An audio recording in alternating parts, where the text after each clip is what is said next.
Ito yung nangyari sa langis niya. Butas yan. Ibang ano. Ayan, yung langis niya. Yan o. Ay, di, tudong.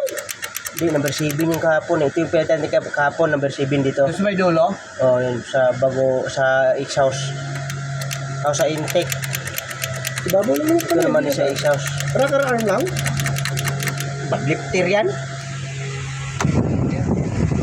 Tumukod na, hindi lang gumalaw. Ginawa natin kahapon. Kinuha, wala nang ingay. Ngayon, meron na naman dito sa kabila.